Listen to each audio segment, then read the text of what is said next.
সম্মানিত ভাইরা, এই মেয়েটাকে কি সান্ত্বনা দেওয়া যায় বলুন? যখন কলসির পানি শেষ হয়ে গেল, কলসি ফেলে দিয়ে সেও আন্দোলনে শরিক হয়ে জালিমের বুলেট এসে তাকে এফুড় উফুড় করে দুনিয়াতে নিয়ে গেল। একে দেখে বলল, আমি তো 6 মাসের অন্তঃসত্ত্বা, আমার গর্ভের সন্তানের কি হবে? ও যখন দুনিয়া আসবে, মুখে যখন কথা ফুটবে, তখন বাবা ডাকবে কারে?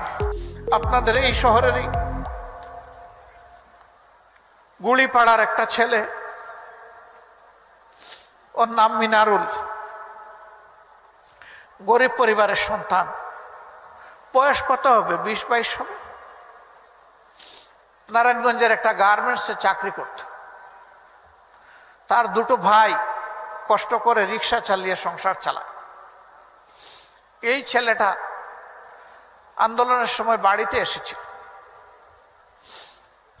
সে রাস্তায় নেমেছিল আন্দোলনকারী মানুষগুলোকে একটু পানি পান করাবে।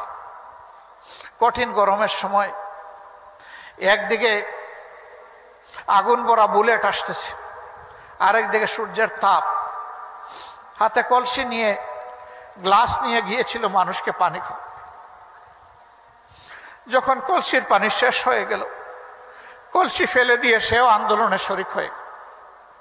জালিমের বুলেট এসে তাকে এফুড় উফুড় করে দুনিয়াতে নিয়ে গেল। রাজশাহীতে এসেছিলাম তার পরিবারকে দেখতে। সেখানে গেলাম, তার মা, তার ভাইয়েরা এবং শহীদের স্ত্রী, তারা অত্যন্ত গুছিয়ে শালীনভাবেই আমাদের সামনে আসলেন। একে একে সবাইকে জিজ্ঞেস করলাম, কেউ কথা বলতে পারছে না, শুধুই কাঁদে। এই যুবতী মেয়েটাকে যখন জিজ্ঞেস করলাম, মা রে তুমি কেমন আছো? মেয়েটি জবাব দিলে, আলহামদুলিল্লাহ ভালো আছে। কিন্তু এই কিন্তু বলে কথা তার বন্ধ হয়ে গেল, আর কিছু বলতে পারে না। বেশ কিছুক্ষণ পরে আবার জবান ফুটিয়ে কেঁদে কেঁদে বলল, আমি তো 6 মাসের অন্তঃসত্ত্বা, আমার গর্ভের সন্তানের কি হবে? ও যখন দুনিয়া আসবে, মুখে যখন কথা ফুটবে, তখন বাবা ডাকবে কারে? সম্মানিত ভাইরা, এই মেয়েটাকে কি সান্ত্বনা দেওয়া যায় বলুন? তার প্রথম প্রশ্নের জবাব এইভাবে দেওয়ার চেষ্টা করেছি, মা এখন থেকে তুমি এবং তোমার এই পরিবারের লোকগুলো আমাদের পরিবারের সদস্য। তোমার গর্ভের সন্তান দুনিয়াতে আসুক সুস্থ হালতে, আল্লাহ তোমাকে নেক আওলাদ দান করুন, দোয়া করি।